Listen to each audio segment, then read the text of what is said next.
సింహం వారికి గనక చూసుకున్నట్లయితే మీకు రాశిలో కేతువు యొక్క సంచారం జరుగుతుంది.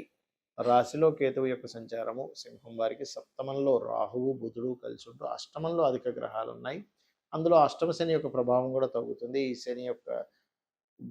శని భగవానుడితో రవి, కుజుడు కలిసి ఉన్నందుకు మరియు అదేవిధంగా భాగ్యంలో శుక్రుడు.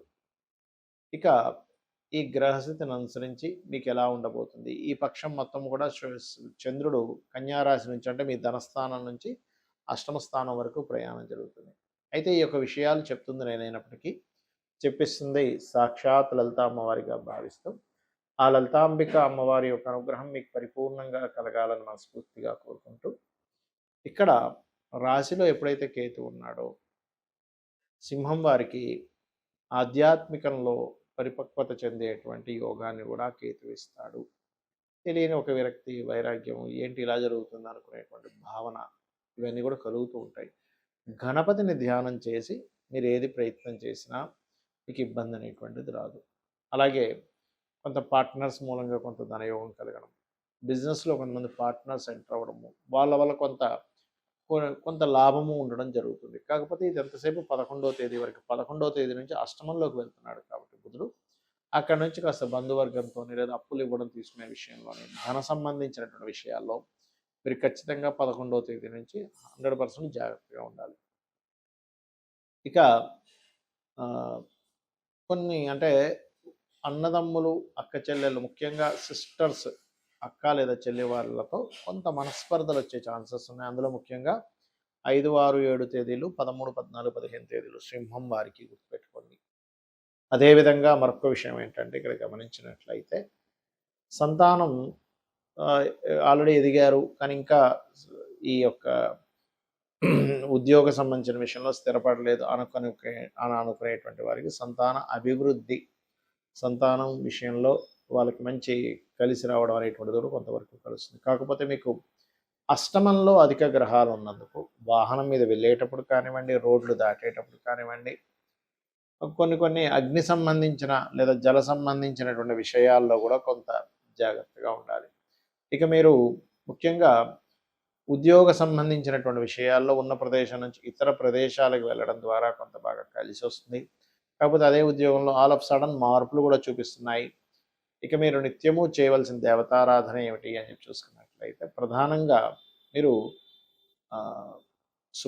మన దత్తాత్రేయుడి యొక్క ఆరాధన చేయండి. ఇంకొక విషయం ఏంటంటే ఇక్కడ మీరు ఇన్వెస్ట్మెంట్స్ అనేవి 5, 6, 7 తేదీలు పనికిరావు. మరలా 13, 14, 15 తేదీలు కూడా పనికిరావు. సుబ్రహ్మణ్య స్వామిని ఆరాధన చేసుకుంటూ నవగ్రహాల్లో శని, కుజ, రవి గ్రహాల దగ్గర దీపారాధన, గోవులకి కాస్త క్యారెట్స్, బెల్లం తినిపించండి అనే విధానం బాగుంటుంది. అయితే చాలామంది వాళ్ళ లైఫ్లో చాలా ఇబ్బందులు పడుతూ ఉంటారు. ఉద్యోగం రావట్లేదనో, వివాహం అవ్వట్లేదనో, లేకపోతే ధనపరంగా సంపాదన లేదనో, ఆరోగ్యంతోనో ఇలా. అయితే అన్నిటికీ కూడా ఏమనుకుంటారంటే ఎల్నాడు శని నడుస్తుంది, అందుకే నాకు ఇలా ఇబ్బంది ఉంది, లేదా సర్పదోషం ఉంది, కాలసర్పదోషం ఉంది, సర్పదోషం కూడా కాదు కాలసర్పదోషం ఉంది, అందుకే నేను ఎందుకు పనికి రాకుండా పోయాను అనుకుంటారు.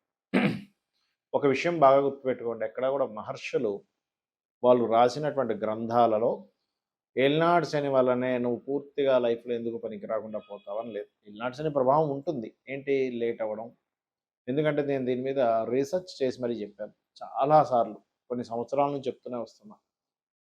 జ్యోతిష్శాస్త్రం అనేటువంటిది మనల్ని ఏదో మూఢత్వంలోకి ఎందుకు పనికి రాకుండా చేయడానికి కాదు, జ్ఞానాన్ని ఇచ్చేది, జ్యోతి వెలుగునిచ్చేటువంటిది. కాబట్టి ఏలినాడు శనిలో కొంత ఆలస్య వ్యవహారాలు, కొంత నెగ్లిజెన్సీ, మనంతట మనమే బద్దకించుకునే అవకాశాలు వదులుకోవడము, ఇలాంటివి జరుగుతాయి. నేను కాదనట్ల. ఎందుకంటే అదే ఏలినాడు శనిలో సీఎంలు, పీఎంలు అయిన వాళ్ళు చాలామంది ఉన్నారు, ప్రెసిడెంట్లు అయిన వాళ్ళు చాలామంది ఉన్నారని, కాల్సప్ప యోగం ఉండేటువంటి వారు మెగాస్టార్ చిరంజీవి కూడా అందులో ఉన్నారని కూడా నేను చెప్పడం జరిగింది. అంటే ఏమిటి ఇక్కడ ఎంతసేపు ఈ కాల్సర్ప యోగము, ఏలినాడు శని అనే కదా, కాల్సర్ప యోగం కాలానికి పనిచేస్తుంది. జన్మజాతకానికి అసలు అప్లై చేయొద్దన్నారు. సరే అంతగా మీకు అదే బాధగా భయంగా ఉంటే మీరు కాళహస్తికి వెళ్ళండి, లేకపోతే రాహుకేతువుల దగ్గర దీపారాధన చేయండి. లేనట్లయితే దుర్గా గణపతి ఆరాధన చేసుకుంటే కూడా ఆ యొక్క దోషం మీకు ఒకవేళ ఉందని అనిపించినా అది పూర్తిగా నశించిపోతుంది. మరి ఏమిటండి అంటే మీ పర్సనల్ చార్ట్. ఎదగలేకపోతున్నాము, మీరు లైఫ్లో ఏంటోనండి అన్నీ ఇరుక్కుపోయినట్టుగా ఉన్నాయి అనుకున్నప్పుడు మీరు చూడవలసింది ఏమిటి అంటే మీ యొక్క జన్మజాతకంలో లగ్న ప్రభావం ఎలా ఉందో చూడాలంటే లగ్నాధిపతి ఎక్కడున్నాడు, ఎలా ఉన్నాడు, ఇది పర్ఫెక్ట్‌గా జ్యోతిష్ శాస్త్రంలో చూసే విధానం. అంటే చూడండి, కొంతమంది చాలా టాలెంటెడ్ అండి. కానీ ఏంటో స్ట్రక్ అయిపోయింది ఆయన లైఫ్ అంటూ ఉంటాం. అది లగ్న ప్రభావం. ఏమీ రాని వాళ్ళు కూడా బాగా సంపాదిస్తున్నారు. పెద్ద టాలెంట్ లేదు. సాఫ్ట్‌వేర్ రంగాల్లో పెద్దగా ఏమీ లేదు. కానీ ఆఫీస్‌లో బాస్ అతన్నే మెచ్చుకుంటున్నాడు. లేకపోతే ఎటువంటి బిజినెస్ మీద పెద్ద ఇది లేదు. కానీ అతనికే బిజినెస్ బాగా జరుగుతుందని కొంతమంది బాధపడుతూ ఉంటారు. ఎంతో టాలెంట్ ఉంటుంది. ఎంతో నిజాయితీగా పనిచేస్తున్నా సరే ఎందుకో డబ్బులు రావట్లేదని పాపం చాలామంది బాధిస్తూ ఉంటారు. అలాంటప్పుడు మీరు చూడవలసింది ఏమిటంటే మీ ధనాధిపతి ఎవరు? మీరు ఏ వ్యాపారం చేస్తే డబ్బులొస్తాయి? లేదా ఏ ఉద్యోగంలో ఎటువంటి స్కిల్స్ నేర్చుకుంటే డబ్బులొస్తాయి? ఎ ఈ ఇప్పుడు ఇప్పుడు మాత్రమే కేవలం కొంత తాత్కాలికంగా కొంతవరకు ధనం రాకుండా ఉండే ఇవి నడుస్తుంటాయి. అప్పుడు మీరు ఏ దేవతారాధన, ఏ మంత్రాన్ని చేసుకుంటే అందులో ముఖ్యంగా ప్రధానంగా లలితా సహస్రనామాలలో ఓం సంపత్కరీ సమారూఢ సింధుర వ్రజసేవితాయే నమః అనే మంత్రం చేయడం ద్వారా మీకు అమ్మవారి యొక్క ఆ యొక్క నామ జపము మూలంగా పూర్వజన్మల్లో మనం తెలుసో తెలియకో ఏదో కొన్ని కొన్ని తప్పిదాలు చేస్తూ ఉంటాం. అది మానవ సహజం. తెలుసో తెలియకో ఏదో కొన్ని కర్మలు, కొన్ని పాపాలు, కొన్ని పుణ్యాలు కూడా చేస్తుంటాం తెలుసో తెలియకో. కాబట్టి అలాగ వచ్చినటువంటి కర్మ మనల్ని అడ్డుకుంటున్నప్పుడు అమ్మవారి యొక్క నామాల్లో ఇందాక నేను చెప్పినటువంటి ఆ నామం ఒకటి, రెండవది ఓం ధర్మాధ్యక్ష, ధనాధ్యక్ష, ధనధాన్య వివర్ధిని నమః అనే నామం కూడా అద్భుతంగా పనిచేస్తుంది. ఇదే రకంగా మూడో భావం మీరు చేసే ప్రయత్నాలు. నాలుగవ భావం అంటే మీ విద్య, మీ యొక్క మీరున్న వాస్తు, మీరు ఏ డైరెక్షన్‌లో ఉండకూడదో ఆ డైరెక్షన్‌లో వెళ్ళుండి మీ అదృష్టాన్ని దూరం చేసుకునుంటారు. ఇది కూడా తెలీదు చాలామందికి. అన్ని దిశలు మంచివే. భగవంతుడు అన్ని దిశలు మంచివే సృష్టించాడు. ఏ దిశ కూడా చెడ్డది కాదు. కానీ మీకేది పనికొస్తుంది? కొంతమంది చూడండి, షుగర్ ఉంటే చక్కెర పనికిరాదు. చక్కెర తినలేదు. చక్కెర తినకూడదు. అలా అని అందరికీ ఇబ్బందా కాదు. అదేవిధంగా కొంతమందికి ఒక సైజు చొక్కానో, ఒక సైజు చెప్పో మీకు కరుస్తుంటుందది. అలా అని చెప్పుల దోషం కాదు. మీకు టైట్ అయిపోయింది. ఇంకొక వ్యక్తికి అదే చెప్పు బావుంటుంది కూడా. ఆ రకంగా ఏంటంటే మనకి ఏ డైరెక్షన్ పనిచేస్తుంది. సంతాన అభివృద్ధి పంచమ స్థానంలో ఉంటుంది. మన ఆలోచన విధానం పంచమ స్థానంలో ఉంటుంది. ప్రేమ వ్యవహారాలు, కొంతమంది చూడండి ప్రేమ వ్యవహారాల్లోకి వెళ్ళి ఇబ్బంది పడితే మరి కొంతమంది ఆ ప్రేమ మూలంగానే వాళ్ళ లైఫ్‌లో అద్భుతమైన స్టేజ్‌కి వెళ్తారు. ఎందుకంటే ప్రేమించిన వారిని నేను అద్భుతంగా చూసుకోవాలి అనేటువంటి భావనతో. ఫ్రెండ్స్ వల్ల కొంతమంది చెడిపోతే అదే ఫ్రెండ్స్ వల్ల కొంతమందికి అద్భుతంగా కలిసొస్తుంది. అది పంచమ స్థానంలో ఉంటుంది. రుణము, రోగము, శత్రుత్వాలు ఎందుకు ఏర్పడుతున్నాయి? మనం ఎవరికి రుణపడి ఉన్నాం? ఎవరి ద్వారా శత్రుత్వాలు పొందుతున్నాం? దాని నుంచి మనం ఎలా దూరంగా ఉండాలి? ఏ నామాన్ని చేసుకోవాలి? ఆరో స్థానంలో ఉండే గ్రహాలను బట్టి, ఆరో స్థానంలో ఉండే గ్రహాలకు సంబంధించినటువంటి దాన ధర్మాలు, ఆరోగ్య స్థానంలో ఉండే గ్రహాలకు సంబంధించినటువంటి దీపారాధన చేయడం అనేటువంటి మంచి ఫలితాలు ఇస్తుంది. అదేవిధంగా మనిషి యొక్క లైఫ్‌లో మోస్ట్ ఇంపార్టెంట్ పాయింట్ సప్తమ స్థానము. ఇది వివాహ జీవిత భాగస్వామిని చెప్తుంది. ఎలాంటి వ్యక్తి వస్తారు? మీ కర్మలో ఎవరున్నారు? దాన్ని మీరు యాక్సెప్ట్ చేయాలి. అంతేగాని అలా అని మ్యారేజ్ మ్యాచింగ్ ఎందుకు చూస్తున్నామండి అనిపించొచ్చు ఇక్కడ మీకు. ఎందుకంటే నాకు కూడా ఒకప్పుడు ఇలాంటి సందేహాలొచ్చాయి. అదేంటంటే వివాహం అనేటువంటిది ఒక ఫ్రీ వీల్. ప్రతి మనిషికి 3-5 సార్లు వస్తుంది. ఈ మంచి సమయంలో నువ్వెప్పుడు చేసుకుంటావో ఎంచుకొని చేసుకోవడం ముఖ్యం. అంతేగాని సర్లే ఎలాగుంటే అలా ఉంది అని మనం అన్నిట్లో అనుకోవట్లేదు.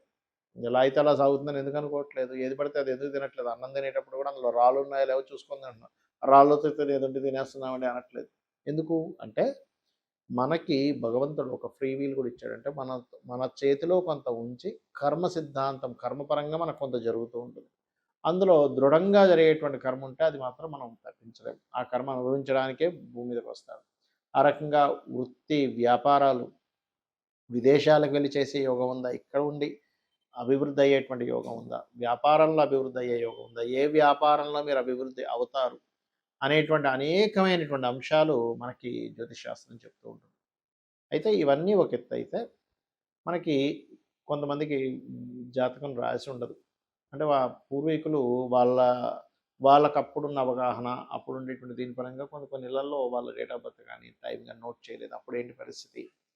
చక్కగా ఏమీ టెన్షన్ పడకుండా, హ్యాపీగా ఉదయం నిద్ర లేచి, కాలకృత్యాలు తీర్చుకొని, దీపారాధన చేసి, లలిత చదువుకోండి చాలు, ఇంకేం అక్కర్లేదు. లేదంటే నాకు విష్ణుమూర్తి ఇష్టం, చక్కగా విష్ణు సహస్రనామాలు చదువుకోండి. లేదంటే నాకు శివుడంటే ఇష్టం అండి, శివ సహస్రనామాలు చదువుకోండి. అంటే ఏదైనా ఒక సహస్రనామాల్ని మీరు గనక రెగ్యులర్‌గా చేస్తూ ఉంటే, ఆ యొక్క భగవంతుడు మనల్ని ఒక బిడ్డని తల్లి జాగ్రత్తగా పట్టుకెళ్తుంది చూసారా? చిన్న పిల్లగా ఉన్నప్పుడు, అలా మనల్ని దగ్గరుండి తీసుకొని వెళ్తూ ఉంటాడు. ఈ యొక్క కర్మబంధాల నుంచి కానివ్వండి, ఈ యొక్క జీవుడిని ఎలా దాటించాలో ఆయనకి తెలుసు. ఇక్కడ ముఖ్యంగా గోశాలకు వెళ్ళడము, నిత్యము దీపారాధన చేయడము, నిత్యము లలితా సహస్రనామాలు లేదా మీ ఇష్టదేవత ఆరాధన చేసుకోవడమే మీ యొక్క జాతక చక్రంలో ఉండే దోషాలను పూర్తిగా తీసేస్తుంది. శ్రీమాత్రే నమః.